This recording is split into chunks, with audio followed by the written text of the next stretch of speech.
Welcome to Lost Records Bloom and Rage. We're here in the most important scene of the game, the scene where we meet our friends.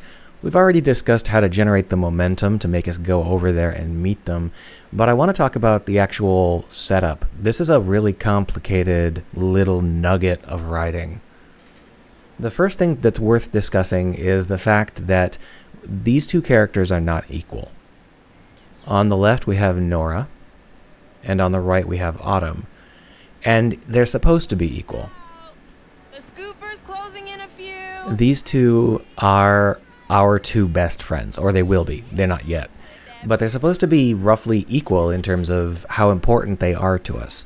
The fundamental problem... Oh, here. I'm too crazy for a job. I'll come back to that in a second. The fundamental problem with this setup is that Nora is a weirdo.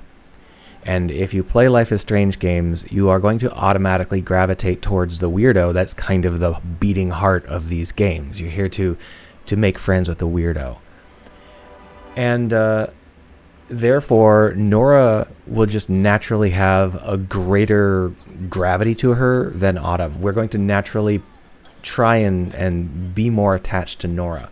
And that can't be the case because these two friends need to be roughly equal with each other in terms of importance. And we can see that you need to have some kind of approach to make sure that these two friends come off as equal in the player's eye. And in the original Life is Strange, a good example of that was Kate, right? If we had met Chloe before we met Kate, we wouldn't have given Kate a second glance because Chloe is the weirdo and obviously the person that we're going to get attached to as rapidly as possible. So Kate had to be introduced a full chapter earlier to give her enough standing to even be remembered. In this case, because they are both being brought in at the same time, we have to use other techniques. And in this case, they use a couple techniques to downplay Nora, the one on the left, and upplay Autumn, the one on the right. One of these techniques is they make Nora kind of crass and gross. She's a 15-year-old girl, so obviously that's to be kind of expected. So she talks about as many gross things as she can just to kind of make an impact. Another thing they do is they have Nora really try and suck up to Autumn. You want something? While these two are, in theory, friends with each other, the way that it's portrayed, Nora is clearly quite nervous about establishing herself to Autumn. Almost all of the things she does and says are said to Autumn to try and build up the fact that they are friends. She's desperate to be friends with Autumn. That amplifies Autumn and downplays Nora. It's done very well. This really helps a lot because it means that she doesn't have to be cruel to us all the time in order to reduce how effective she is. She can still be friendly to us. But the fact that she plays up Autumn all the time Naturally red-haired? will help Autumn to have a greater standing. Yeah, my hair's really red. Whoa. Cool. You seem like the quiet type, Ginger. Sorry. I'm just here to film. Interesting. So you can see that she's vaguely friendly. She's not really engaging with us so much as just being herself near us. Yes. But she gets to talk with Autumn in all of the future interactions we have. So whenever we interact with this Youper Scooper and the general purpose of general stuff over here, we're going to get a lot of these two interplaying, and it's very clear that they made Nora the underdog, the weaker character, and play up Autumn by having Nora desperate to appeal to Autumn. Now let's talk about the fact that it's closed. In 99.9999999% of these games, there is no time limit on anything. And the constant call that, last chance for scoops, we're going to close, that call is fake. It's there to tell you where your next objective is, and you understand that it's never going to actually close. When you get there, it's going to have the same result regardless of whether it's 1 minute from now or 10 minutes from now. These kinds of things are very common, and in this game they're very common. There are a dozen other situations exactly like this where it sounds like there is a timed objective, but there isn't. It's just to tell you what you should be doing. And the scene is full of things that you should go do. that aren't Yooper Scooper. You might be thinking, oh, it looks full of things, does it? What kind of full of things? Yeah, okay, let me show you. Oh. Maybe I should call Mom.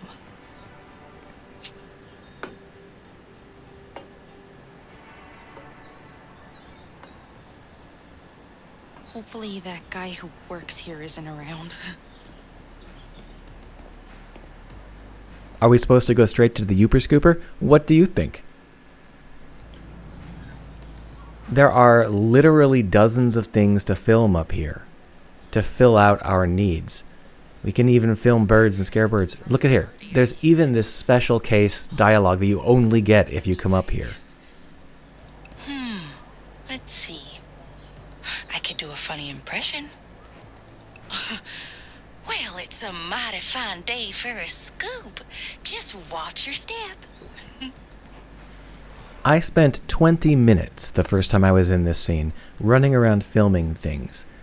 And that felt like it was supposed to be how this was supposed to play out. You were supposed to spend this kind of time because that's who your character is and that's how they built the scene.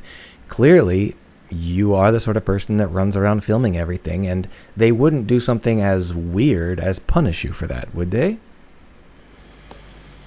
Well, it turns out that, yeah, they would. In this scene, and this scene only, the Yooper Scooper does close. And it's not a small change. I mean, in the grand scheme of things, it's a small change, but in terms of how the immediate follow-ups play out, the Yooper Scooper being closed changes a lot about how you interact with these girls. It changes how many relationship points you can have, and it changes how you think about this scene in general. Because if it's closed, both of these girls treat you like shit. Yeah, let's take a look.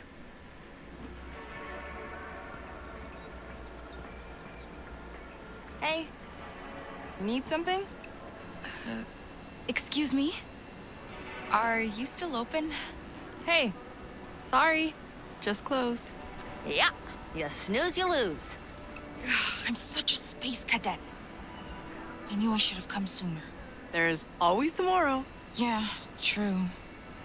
We're open noon to 7 all summer. Usually. If the soft serve machine decides to actually, function.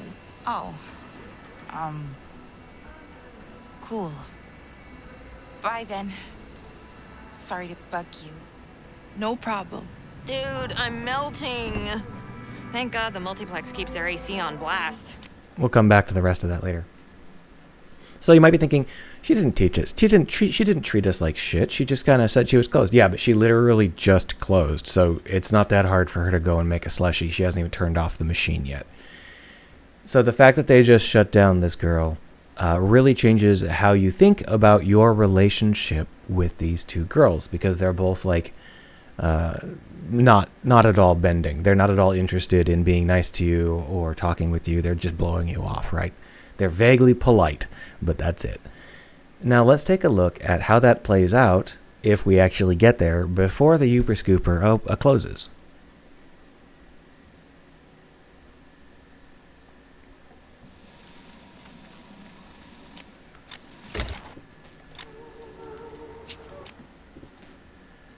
Come on, let's bounce already. I'm trying to count. 80, 85, 36, 89. 78. 94. Can you stop? Excuse me? Are you still open? Hey, Ooh, she's closing. Sorry. Nora, cut it out. I mean, I guess I don't mind missing the trailers. Chill. I'll just have a look at the menu. It's to your right. Oh, and the hot dip machine has been broken since, basically forever. So don't ask. Okay.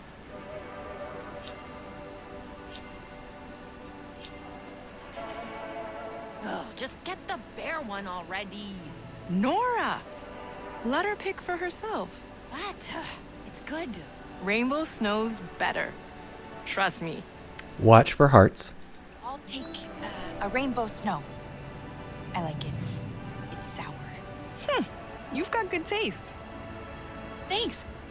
I'll just wait over here. No problem. So in this version of the scene, we not only get extra relationship points, but we get a completely different personality out of Autumn and Nora. In the previous version, Nora didn't really razz us at all, but in this version, she does.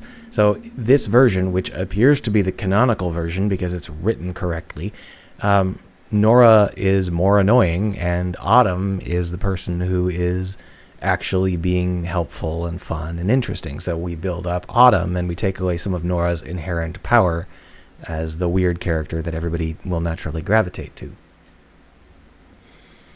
This is a well-done scene if you get here early. I do not know why they punish you for being late.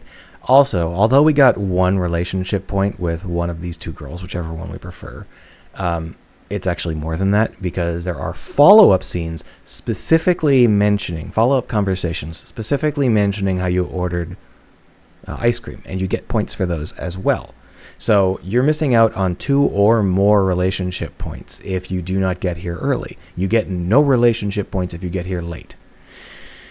Now, I think that relationship points are the dumbest fucking idea. I do not know why they're in this game. Your relationship with these girls should not matter depending on whether or not you ordered the right kind of ice cream. That is fucking stupid. And in fact, it caused bugs in my first playthrough because I had the wrong number of relationship points, and half of the if statements in their code base are clearly using greater than, and the other half are clearly using less than, and there was no equal, so I kept flip-flopping as to whether I was technically romantic with someone or not. Don't use relationship points. This isn't a dating sim. Well, it's too late to have them change their mind about that. We have to live with the fact that relationship points exist. Anyway, let's look at how this scene continues to unfold. From here, it's the same whether you order a dessert or not. Dude, I'm melting. Thank God the multiplex keeps their AC on blast. You're going to the movies? Yeah. Right after this. That's awesome. I love movies. So this is gardening. We're planting a seed. By we, of course, I'm talking about Nina Freeman and her cohorts, are planting a seed here. In order to generate momentum later on, they're planting a seed early. These girls are not going to invite us to go to the movies. They don't know us. They don't like us. There's nothing connecting us. But we've established that they're going to the movies and that we would really love to go to the movies. And wow, it would just be absolutely nifty keen if we could go to the movie with friends. Imagine how great that would be. But we don't cross that gap. We plant the seed and then we leave it there and it grows over time. By the end of the entire scene, which is a good 10 minutes longer, then we will see that, it comes to fruition and we end up going to the movies with them. It's an excuse to help us get away from a bully and also solidify our relationship. But it's really important to note that you don't want to rush. One of the biggest problems I see in indie games is that the writing is just incredibly rushed. Like if they introduce something, they want to use it that nanosecond. But in cases like this, you're opening a door, but you're not walking through it yet. You're planting a seed, and you're waiting for it to grow fruit. So knowing you're the writer, you know what's going to happen. So you know that you're going to come back to this topic in 10 minutes, so you can plant the seed and make sure that when you get there in 10 minutes, it's ripe.